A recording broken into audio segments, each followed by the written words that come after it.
Hi, my name's Paul Grogan. Welcome to the second in a series of videos where I'm going to be teaching you how to play Aeon Trespass Odyssey.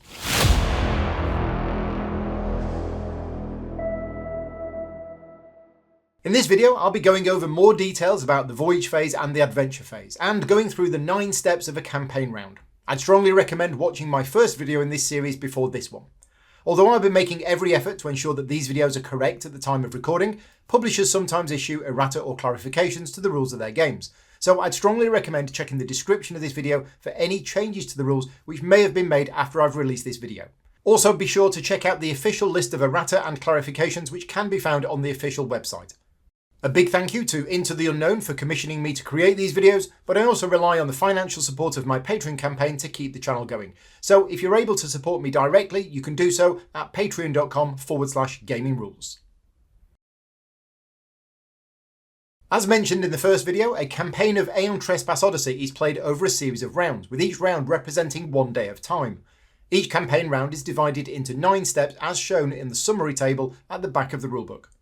There are also 3 distinct phases of the game: the Voyage phase, the Adventure phase and the Battle phase.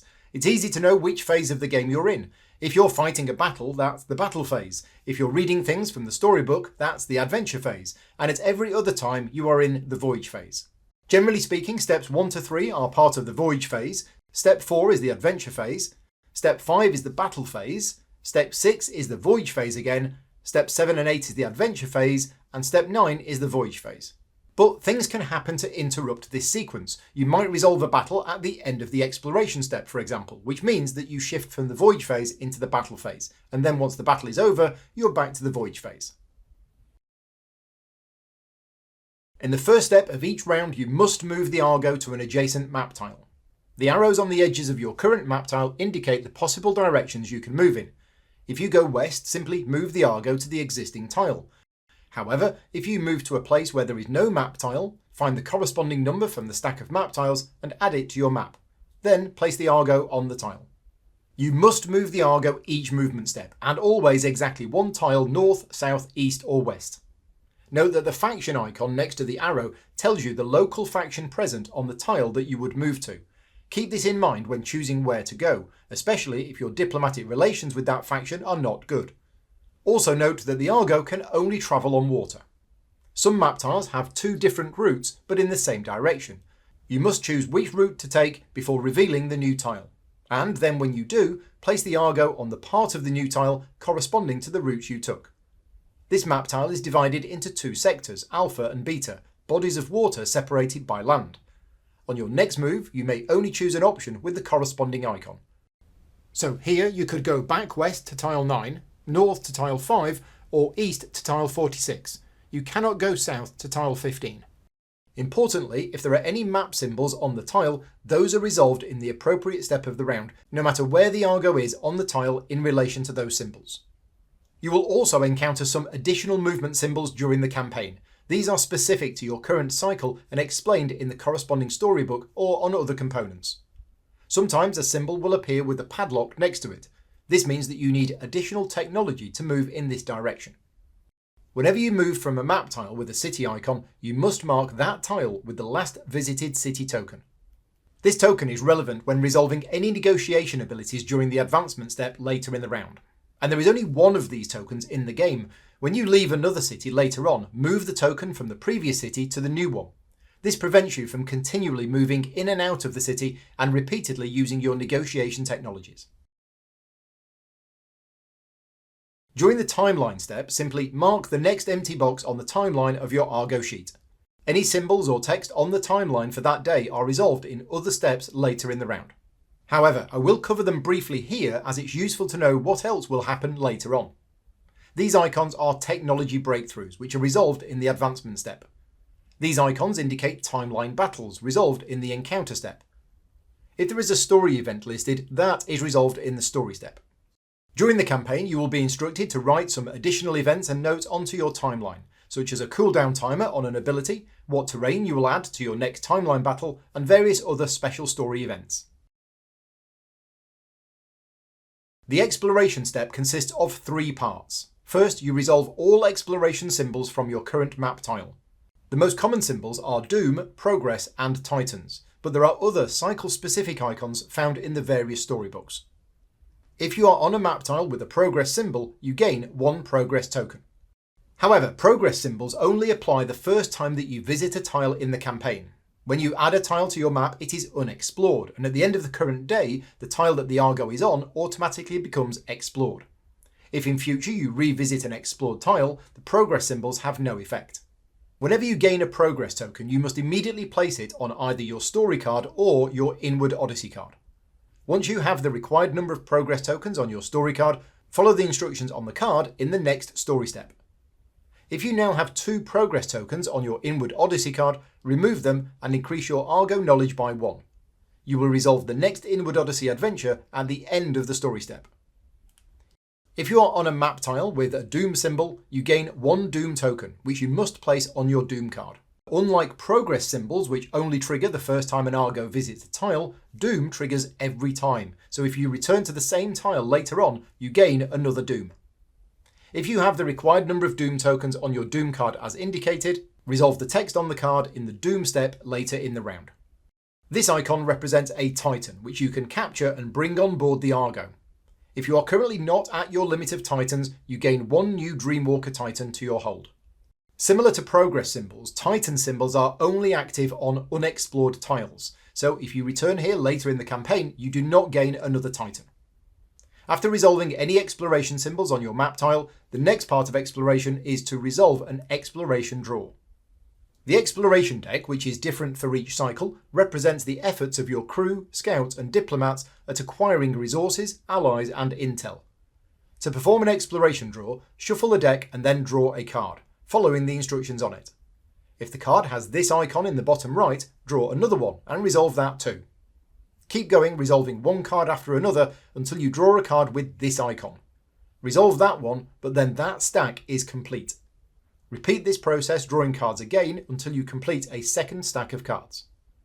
Many cards have effects based on your diplomacy score with the local faction, which can be found at the bottom right of your current map tile. The Abandoned Shrine, for example, gives you 1 monument resource unless you are friendly with the local population, in which case you gain 2. When you gain resources, simply add them to your Argo sheet. Sometimes you may even lose something because of the results of a card. For example, if you encounter a Minoan fleet and you are at war with them, you lose 1 from your Argo hull. Some other effects trigger if your Argo fate is at a certain value. Here, for example, if your Argo fate is 7 or higher, 1 Argonaut gains a despair token. Some cards have a special disposal effect printed at the bottom.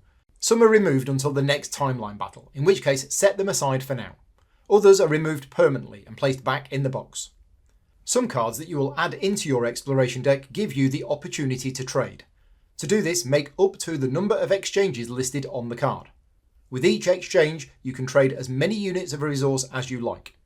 For example, 6 triremes can be traded for 2 monuments as just 1 exchange. Another symbol to mention is this one. This represents the Adversary, a special primordial which actively hunts you on the map. At the start of the campaign, the Adversary is not active, so these symbols can be ignored. However, once it has been introduced, these symbols must be resolved. I'll cover the Adversary in more detail later in this video. The final part of the exploration step is to perform an acclimation if indicated on the timeline. To resolve an acclimation, remove the cards listed from the exploration deck and replace them with new cards from the box for your current cycle. This represents you building up your network of informants and suppliers, providing you with greater benefits. During the expedition step, if the Argo is on an unexplored tile with a hub icon or an R&R icon, resolve that now. Remember that a map tile is only unexplored on the day that you move onto the tile. At the end of that day, the tile becomes explored. What that means is that hub and R&R adventures only happen once, on the day that you first move onto the tile. If you return to the tile later on in the campaign, you do not resolve an adventure. I'm actually going to cover how you resolve an adventure later in this video, as it includes reading sections from the storybook, but it happens during this step. During the encounter step, if this icon is on the timeline for your current day, you must resolve a timeline battle now. Also, if there is a battle noted on the timeline, that happens too. If there are both, you choose the order in which they are resolved. For a timeline battle, choose which one of the 2 primordials for your current cycle to fight which is shown on the evolution track on the Argo sheet. In Cycle 1, this is the Hecaton or the Labyrinthaurus. You can always choose to fight either of the primordials as long as there is still a box to mark. You are not forced to choose the one with the fewest marks. I'll explain more about evolution tracks and battles in a later video in the series, as this is a big part of the game. What I will mention here though is the Tides of Fate rule. After each battle, each Argonaut resets their Triskelion dials back to 0. And you also reduce your Argo fate by a specific number based on your cycle, which is normally 2. Timeline battles are spread across the timeline at regular intervals to give the campaign a certain flow. Over time, you'll be facing increasingly tougher primordials, so you need to always be researching new technologies, crafting new gear, and evolving your tactics. During the advancement step, you research new technologies, craft new gear, make use of your Argo facilities, and trade with cities. These can be done in any order, but for the purposes of this video, I'll explain them one by one. Researching technology is an important part of the campaign. Some technologies provide benefits to you at various times, and others allow you to craft better gear. You already start the campaign with a number of technologies. One side shows the technology's requirements and what other technologies are available to you. The other side of the cards, which may have a different name, shows the benefits of that technology. In addition to the technologies that you currently have, you should also have a projects deck. Make sure you keep this separate from your researched technologies. The projects deck contains the technologies that you may be able to gain next, as long as you meet their requirements. You are allowed to look through these to see what benefits you would gain by researching them. The technologies that you start a campaign with are known as core technologies. Some of them have a version specific to the cycle that you are playing, so ensure that you have the right one. The other two types of technology are battle technologies and structural technologies. You only get to research a new technology if there is a corresponding icon on the timeline. For example, in Cycle 1 on Day 10, you get to research a structural technology. On Day 11, a battle technology, and on Day 14, both types. To research a new technology, look through your projects deck for the cards which you meet all of the requirements for. Usually the requirements for researching a technology are simply other technology cards. However, sometimes the requirement might be something else, such as exploring a certain number of map tiles, fighting a primordial of a specific level, and so on. For example, on Day 1 of the campaign, you get to research a structural technology. You cannot gain Titan Hunting, even though it is in your projects deck, because it requires Titanogenesis, which you have, but also Rhetoric, which you currently don't have. Also, there is usually no additional cost to researching a technology. If there is, it will be shown on the card. Once you have chosen which technology to research, move it from your projects deck to your current technologies. It is now yours, and you can benefit from anything printed on it at the appropriate time. Next, check what your new technology leads to, as shown here. If those cards are not already in your projects deck, take them from the box and add them to your projects deck. At some points in the campaign, you will be instructed to gain a technology card, sometimes from one of the secret decks. When this happens, add it directly to your technology deck. Remember to check the Leads To part of the card and add any new technology cards to your projects deck. At other times, you may be instructed to add a technology card to your projects deck. As normal, check the requirements of this card fully. Just because it's in your projects deck doesn't mean that you can research it. Structural technologies are mainly used outside of a battle. Many of these provide ongoing benefits. Also, if an ability on the technology has the immediate keyword, that happens as soon as it is researched. Active abilities are, unless otherwise stated, used during the advancement step. Each technology ability can only be used once per day. If an ability has the negotiation keyword, it can only be used when the Argo is on a map tile with a city. However, if the last visited city token is on the tile, you cannot use negotiation abilities there until that token is removed. Abilities with the save keyword are special. These are always active and can be used whenever you need them, multiple times per day, but only once per situation. For example, the persuasion ability here may be used any time you are about to gain one or more strangers, you gain one Argo fate and test diplomacy, and on a 7 or more, you gain one fewer stranger. And speaking of diplomacy tests, whenever you make one of these, your roll is modified based on your current standing with the local faction, and not the actual diplomacy level. Here, for example, if you were to test diplomacy and the local faction was Minoans, you would get a -2 to your test, not -6. Battle technologies come in two subtypes, production facilities and Argo abilities. Production facilities give you the ability to craft gear cards by spending the resources listed. I'll explain this more later in this chapter. Argo abilities are used during battles and can be used a number of times per battle as indicated. I'll explain Argo abilities more in a later video. What I will mention now though is that you are limited on how many Argo abilities you may bring with you into a battle, which is based on your Propylon technology card. As your AA limit increases, you can bring more abilities each battle. Some abilities on technology cards list a cooldown value, indicating that the ability cannot be used again until a certain number of days have passed. When you use one of these abilities, write its name down as an event on the timeline X days from your current day, with the word cooldown next to it. Once you get to that day on the timeline, you can use that ability again. Another thing you can do in the advancement step is to craft gear. With the right resources, the Grand Agora can create the best anti-primordial weaponry known to mortals. You can only craft the gear listed on the specific technology cards that you have researched. The cost in resources is listed on the card. For example, to craft a boat mace requires 3 monuments and 1 calcified knucklebone. To craft one of these, spend the resources from your Argo sheet. Mortal resources are generally gained from exploration, and primordial resources are generally gained from battles. Then, find the corresponding gear card from the box and add it to your Argo armory. Remember that gear cards are not specifically assigned to Argonauts. They stay in the armory, and each time your Titans do battle, you can choose what to equip them with. There are a limited number of each card in the box. You cannot, for example, have more than 2 Siren Teeth. And later on, you will come across gear that requires you to spend another gear card to craft it. Take the new gear card from the box and return the old one. It can be crafted again later if needed. During the story step, you resolve any progression of the main story, timeline story events, Mnemos breakthroughs, and any secret codes you've managed to find. As mentioned in my first video, to progress the main story, you generally need to collect a specific number of progress tokens on the current story card. For story 1A, this is 6 tokens. Other times you need to be on a certain map tile, but your current story card will list exactly what's needed to progress. The important thing though is that it only happens in the story step. Don't be getting too excited when you add that 6th progress token during the exploration step. You have to wait to resolve it in the story step. And I wanted to mention clue cards at this point. Each cycle has a number of these that are introduced over the course of the campaign. Clue cards show the cycle they belong to and sometimes the number of the story or doom card that they are part of. I can't really show you any of these because of spoilers, but clue cards might introduce new rules, stories, maps, events, and so on.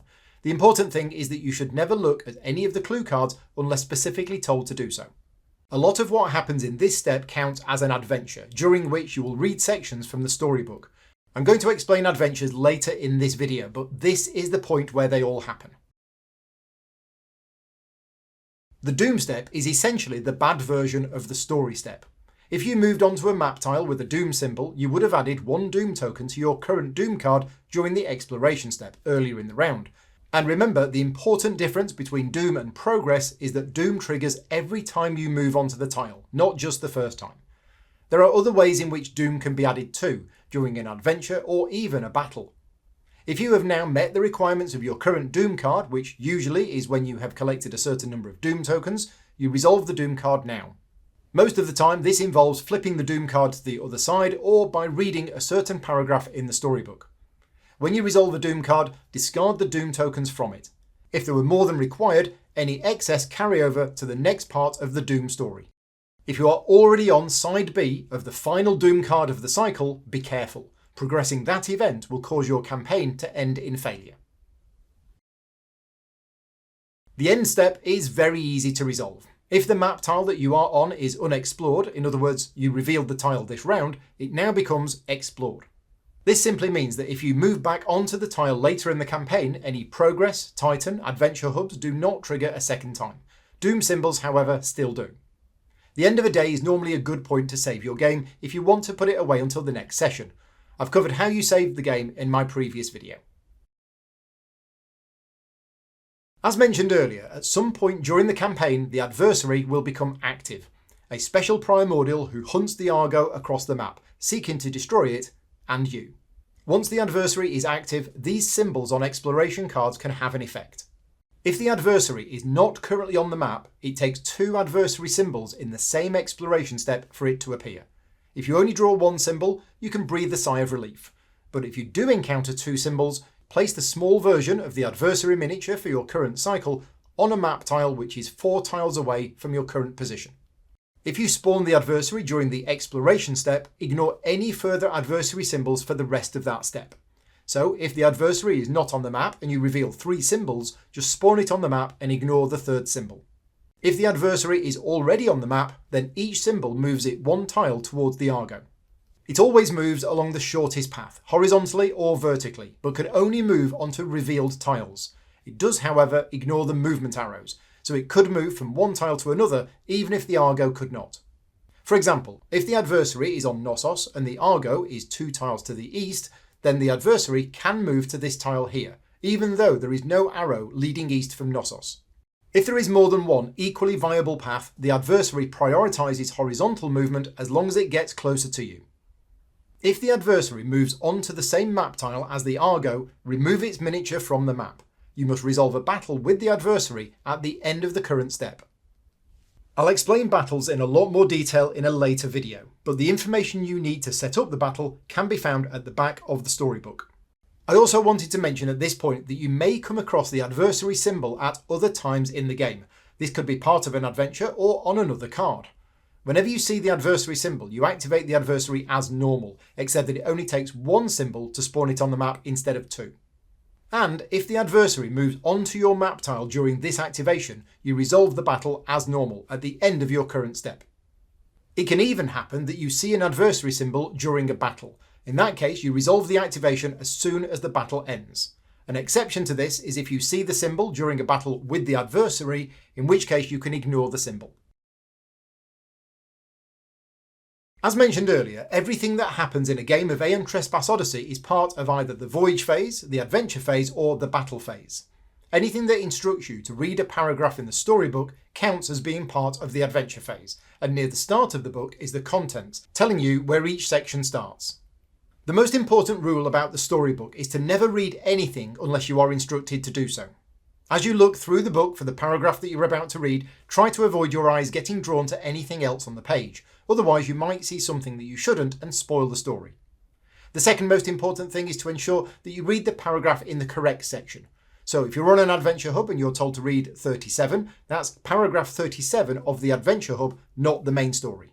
There are many different types of adventure in the game. Story adventures are near the start of the book. Those paragraphs are all related to the main story, usually triggered from resolving story cards or doom cards. You will resolve adventures from your story card during the story step, and the adventures from your doom card during the doom step. Adventure hubs are found on map tiles. If you are on such a tile, then during the expedition step you will go on a hub adventure. Each cycle has multiple adventure hubs listed in the storybook. To determine which one to resolve, roll a d10 and look up the result on the table based on which story card you are currently on. So if you are on story card 1 and roll a 7, you resolve the Hidden in Plain Sight adventure. Now, you don't just continue on one hub until it's finished, you must roll for which adventure hub you do each time you find an adventure hub symbol on the map. So your first adventure might be Hidden in Plain Sight, and your next one might be Plight of the People. If you roll an adventure hub that you've completed, roll again until you get one that you haven't completed. Before resolving the adventure, there are 2 things that you need to do. First, look to the right of the table and note the battle terrain entry. Write this down on your Argo sheet by the side of the next timeline battle. This terrain will be present on the battle map in that combat. There can only be one battle terrain on each timeline battle, so if you do more than one adventure between timeline battles, just write down the first terrain. Then mark the next box on the corresponding adventure track on your Argo sheet. Each adventure track has a certain number of boxes. The first box that you mark is always the alpha part of the adventure. So in our example, you would now go to the storybook, turn to the appropriate page for the adventure hub, and resolve the Theseus' Light paragraph. The next time you resolve this adventure hub, the second box you mark will be blank. In this case, you need to roll another d10 and look up the result on the table at the start of the adventure hub section. Let's say we roll a 4, so we mark the box next to the Friend of Theseus, and that is the specific adventure we then do. Within each adventure hub, each specific adventure can only be done once, so if you roll and get an adventure that you've already done, roll again. And these boxes are known as fated boxes. They are not erased if you replay the cycle, meaning that you will get different adventures if you go through the cycle again. When you mark the last box on an adventure track, you resolve the Omega paragraph of the adventure hub, which completes that particular storyline. In other words, the Hidden in Plain Sight adventure hub consists of 5 adventures. The first and the last one are fixed, but the 3 in between are chosen at random. And I just wanted to remind you of a rule that I mentioned in my first video. These rolls are not tests, so you cannot gain fate to re-roll the dice, although there are certain technologies that will give you re-roll options. Once you know which specific adventure to resolve, turn to that paragraph in the storybook. At the very start, there will be a trait listed next to the title. Resolve this before reading the rest of the text. To resolve a trait, each Argonaut checks their Mnemos cards to see if any of them have the trait listed on the card, and if they do, they get to mark one of their nodes on their Argonaut sheet. There are a lot more rules about Mnemos cards, so I'll cover these in more detail later in their own chapter in this video. After you've resolved the trait, you then read the adventure text for your specific adventure. And just as a reminder, each time you encounter the adventure hub symbol on the map, you must roll on the main table to find which adventure hub to resolve. You do not just continue on one adventure hub until it's finished. Therefore, after the tutorial and 5 adventures, your Argo sheet might look like this. Similar to adventure hubs, the Argo may be on a map tile with an R&R symbol. R&R adventures are shorter, usually self-contained stories that revolve around the Argo and the life of its crew. To resolve an R&R adventure, look at the R&R section in the storybook and roll a d10 to see which specific adventure to resolve. Mark a box next to the adventure's name and then read the corresponding paragraph. If the adventure only has 1 box, it can only happen once. If you roll it again later, re-roll. However, if there is more than 1 box, then the second time you roll that adventure, you mark the second box and read the paragraph number shown in the box. The Inward Odyssey adventures is another type of adventure that you can go on, the story of the Argo itself. Each cycle has its own Inward Odyssey card, and there are 20 adventures on each one, resolved in order. As mentioned earlier, whenever you have 2 progress tokens on this card, remove those tokens and increase your Argo knowledge by 1. And then, during the story step, you will read the next Inward Odyssey adventure. Note that if your Argo knowledge is ever increased through means other than progress, you actually resolve the Inward Odyssey adventure at the end of your current step, so it could occur at any time during a round. To resolve an Inward Odyssey adventure, turn to the appropriate page of your storybook and read the corresponding paragraph. Occasionally, a specific Inward Odyssey adventure may have a requirement that you don't meet. In this case, you cannot resolve that adventure yet. However, you can keep gaining Argo knowledge and resolving other adventures, and when you do meet that requirement, you can go back and read the adventure that you missed. Mnemos breakthroughs are another type of adventure. If you have marked all of the nodes to the left of a breakthrough, resolve that breakthrough adventure during the story step and then mark the large box. All of the Mnemos breakthroughs are in their own section in the storybook, but within that section, the breakthroughs are separated based on the name of the Mnemos card and not strictly numeric order. Mnemos breakthroughs are related to the specific Argonaut as they represent old memories returning. Because of this, it is recommended that the player controlling that Argonaut reads the adventure to themselves. They can decide how much they want to share, but any decisions made during the resolution of that adventure must be made by them alone. If your timeline has a story event written next to it, that event also happens in the story step. These are either fixed events, such as the Cackle event from Cycle 1, or written on your timeline as the result of another event. To resolve them, turn to the relevant section of the storybook and read the appropriate paragraph. So, now that I've covered all of the different types of adventure, how exactly do you resolve them? Well, essentially, you read any narrative text, which is always written in italics, followed by rules text in a white box which tells you specifically what to do. Often, you will be given a choice of action and told which paragraph to read next based on your choice. Importantly though, you see the impact of that choice beforehand. Maybe not the full impact, but at least some of it. If a choice or test is marked with the peril keyword, the party leader must make any decisions without consulting the other players. No discussing or meaningful glances, it's all down to you. Other times during an adventure, you will be instructed to perform a test, either just the party leader, every Argonaut, or something else. I covered tests in detail in my first video, but as a recap, these are performed by rolling a d10, adding any skill modifiers along with any other modifiers, and trying to reach a target number. Some tests will instruct you what happens on a success or fail, which may then lead you to read another paragraph. And sometimes you will need to look up how many successes you got and refer to a table to see what happens. When resolving an adventure, keep following the narrative moving from one paragraph to the next until you reach the end of a particular adventure. You cannot just end the adventure early. The adventure is over whenever you see the text return to the voyage phase, or sometimes the narrative just ends without any instruction to read another paragraph. At this point, you go back to the current step of the round you were on, which is usually, but not always, the story step. I mentioned earlier that at the very start of an adventure, you check each of your Mnemos cards to see if any of them have the trait for your current adventure. And if they do, you mark a node for that Mnemos card on your Argonaut sheet. However, you can only gain a maximum of one node on a Mnemos card per adventure. So if you had two Mnemos cards that both had a matching trait, you can only mark a node on one of them, and you must select the one with the most nodes already marked. If they have the same, you can choose. If you have now marked all of the nodes to the left of a breakthrough box, the Mnemos breakthrough adventure will be resolved during the story step. After resolving that breakthrough, you gain access to the next ability on the card, as well as still having access to the first one. During the game, Argonauts can gain Fated Mnemos cards. These also have traits shown on them and work in a similar way to regular Mnemos cards, except their effect is a negative one. If you go on an adventure which has a trait matching the card, you can mark a node for that card. And like regular Mnemos cards, if you have two Fated Mnemos and match a trait on both cards, you can only gain a node on one of them. So the most nodes you can gain for each adventure is one on a regular Mnemos card and another one on a Fated Mnemos card. A Fated Mnemos card has no breakthrough adventures on it, but if all of the nodes to the left of its breakthrough box are marked, it is resolved later in the story step. Fated Mnemos cards have a negative effect on your Argonaut at first, but by gaining nodes you overcome those difficulties and gain a positive effect, writing it on your Argonaut sheet and then returning the card back to the box. Some game effects refer to the least likely Argonaut or the most likely Argonaut. The least likely is the one with the fewest Mnemos cards, and if there's a tie, it's the one with the total fewest marked nodes. If still tied, choose at random. The most likely is the one with the most Mnemos cards, and if tied, the one with the most nodes, and again if still tied, at random. Note that Fated Mnemos cards do not count towards this total. Dreams of Pharos are a special type of adventure which you will experience at some point during the campaign.